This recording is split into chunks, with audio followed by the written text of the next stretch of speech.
1969 July 20 ലോകം മുഴുവൻ ടെലിവിഷനിൽ ഒരു ചരിത്ര മുഹൂർത്തം കണ്ടു. മനുഷ്യൻ ചന്ദ്രനിൽ കാലുകുത്തി. എന്നാൽ ഈ സംഭവം നടന്ന അന്നു മുതൽ ഇന്നുവരെ ചിലർ ചോദിക്കുന്നു, ഇത് യഥാർത്ഥത്തിൽ സംഭവിച്ചോ? ഈ വിവാദം എന്തുകൊണ്ട് ഇത്രയും കാലം നിലനിൽക്കുന്നു? ശാസ്ത്രം എന്താണ് പറയുന്നത്? ഈ വിവാദം മനസ്സിലാക്കാൻ നമുക്ക് ആ കാലഘട്ടത്തിലേക്ക് പോകാം. 1960കളിൽ അമേരിക്കയും സോവിയറ്റ് യൂണിയനും തമ്മിൽ ഒരു തീവ്രമായ സ്പേസ് റേസ് നടക്കുകയായിരുന്നു. ശീതയുദ്ധത്തിന്റെ ഭാഗമായി സോവിയറ്റ് യൂണിയൻ ആദ്യത്തെ ഉപഗ്രഹവും ആദ്യത്തെ മനുഷ്യനെ ബഹിരാകാശത്തും എത്തിച്ചു. അമേരിക്കയ്ക്ക് ഈ മത്സരത്തിൽ വിജയിക്കേണ്ടത് അഭിമാനത്തിന്റെ വിഷയമായിരുന്നു. പ്രസിഡന്റ് കെന്നഡി ഒരു ദശാബ്ദത്തിനുള്ളിൽ മനുഷ്യനെ ചന്ദ്രനിൽ എത്തിക്കുമെന്ന് പ്രഖ്യാപിച്ചു. ഈ സമ്മർദ്ദം തന്നെയാണ് പിന്നീട് ചില ഗൂഢാലോചന സിദ്ധാന്തങ്ങൾക്ക് കാരണമായത്. ഗൂഢാലോചന സിദ്ധാന്തക്കാർ പല തെളിവുകളും ചൂണ്ടിക്കാണിക്കുന്നു. ഒന്ന്, ചിത്രങ്ങളിൽ അമേരിക്കൻ പതാക കാറ്റിൽ പറക്കുന്നതുപോലെ കാണപ്പെടുന്നു, എന്നാൽ ചന്ദ്രനിൽ വായുവില്ലല്ലോ എന്നവർ ചോദിക്കുന്നു. 2, ചിത്രങ്ങളിൽ നക്ഷത്രങ്ങൾ കാണുന്നില്ല. 3, നിഴലുകൾ വ്യത്യസ്ത ദിശകളിലേക്ക് വീഴുന്നതായി ചിലർക്ക് തോന്നുന്നു. ഈ ചോദ്യങ്ങൾ ആദ്യം കേൾക്കുമ്പോൾ ന്യായമായി തോന്നാം.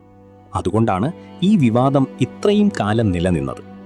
എന്നാൽ ഓരോന്നിനും ശാസ്ത്രീയമായ ലളിതമായ വിശദീകരണങ്ങളുണ്ട്.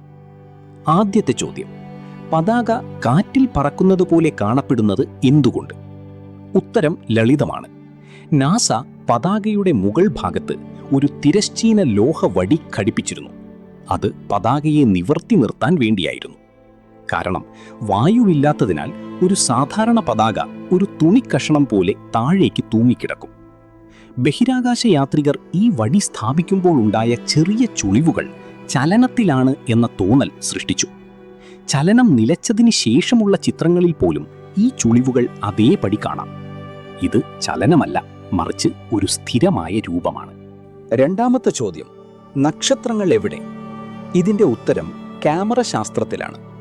ചന്ദ്രന്റെ ഉപരിതലം സൂര്യപ്രകാശത്തിൽ അതിതീവ്രമായി പ്രകാശിക്കുന്നു.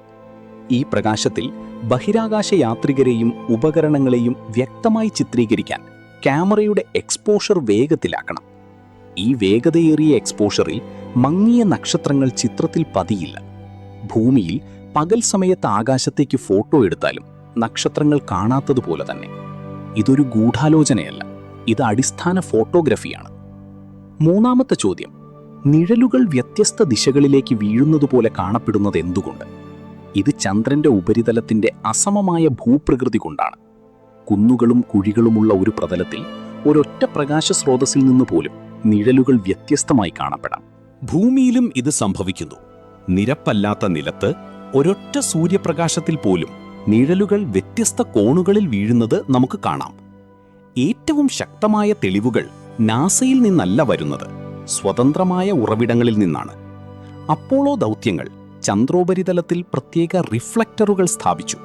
ഇന്നും ലോകമെമ്പാടുമുള്ള ശാസ്ത്രജ്ഞർ ഭൂമിയിൽ നിന്ന് ലേസർ കിരണങ്ങൾ അയച്ച് ഈ റിഫ്ലക്ടറുകളിൽ നിന്ന് പ്രതിഫലനം സ്വീകരിക്കുന്നു, ചന്ദ്രനും ഭൂമിയും തമ്മിലുള്ള കൃത്യമായ ദൂരം അളക്കാൻ. ഇത് അമേരിക്ക മാത്രമല്ല സ്ഥിരീകരിച്ചത്. Soviet union, Japan, China, India എന്നിവയുൾപ്പെടെ ലോകമെമ്പാടുമുള്ള ബഹിരാകാശ ഏജൻസികൾ സ്വന്തം ഉപഗ്രഹങ്ങൾ ഉപയോഗിച്ച് അപ്പോളോ ലാൻഡിംഗ് സൈറ്റുകൾ ചിത്രീകരിച്ചിട്ടുണ്ട്. ലാൻഡറുകളുടെ അവശിഷ്ടങ്ങൾ, കാൽപ്പാടുകൾ എന്നിവ വ്യക്തമായി കാണാം. ഒരു പ്രധാന ചോദ്യം, അമേരിക്കയുടെ ഏറ്റവും വലിയ ശത്രു ശീതയുദ്ധകാലത്തെ സോവിയറ്റ് യൂണിയൻ ഈ ചാന്ദ്ര ലാൻഡിംഗ് വ്യാജമാണെന്ന് തെളിയിക്കാൻ എന്തുകൊണ്ട് ശ്രമിച്ചില്ല?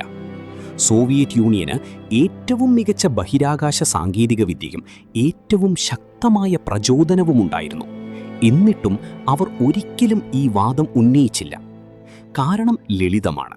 അവരുടെ സ്വന്തം ട്രാക്കിംഗ് സ്റ്റേഷനുകൾ അപ്പോളോ ദൗത്യങ്ങളുടെ റേഡിയോ സിഗ്നലുകൾ തത്സമയം നിരീക്ഷിച്ചിരുന്നു. അവർക്ക് ഇത് യഥാർത്ഥമാണെന്ന് നേരിട്ടറിയാമായിരുന്നു. ഈ ഗൂഢാലോചന സിദ്ധാന്തം എന്തുകൊണ്ട് ഇപ്പോഴും നിലനിൽക്കുന്നു?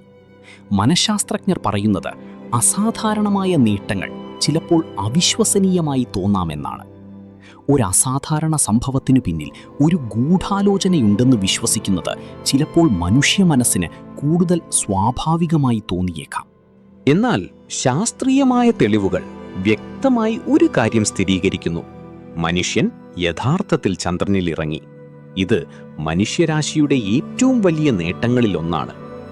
ചിലപ്പോൾ ഏറ്റവും വലിയ മനുഷ്യ നേട്ടങ്ങൾ ഏറ്റവും കൂടുതൽ സംശയിക്കപ്പെടുന്നു, കാരണം അവ അത്രയും അസാധാരണമാണ്. എന്നാൽ യഥാർത്ഥ തെളിവുകൾ എപ്പോഴും സത്യത്തിലേക്ക് വഴി കാണിക്കും. ചരിത്രത്തിലെ ഏറ്റവും വലിയ വിവാദങ്ങളെക്കുറിച്ചുള്ള കൂടുതൽ കഥകൾക്കായി ചാനൽ സബ്സ്ക്രൈബ് ചെയ്യൂ.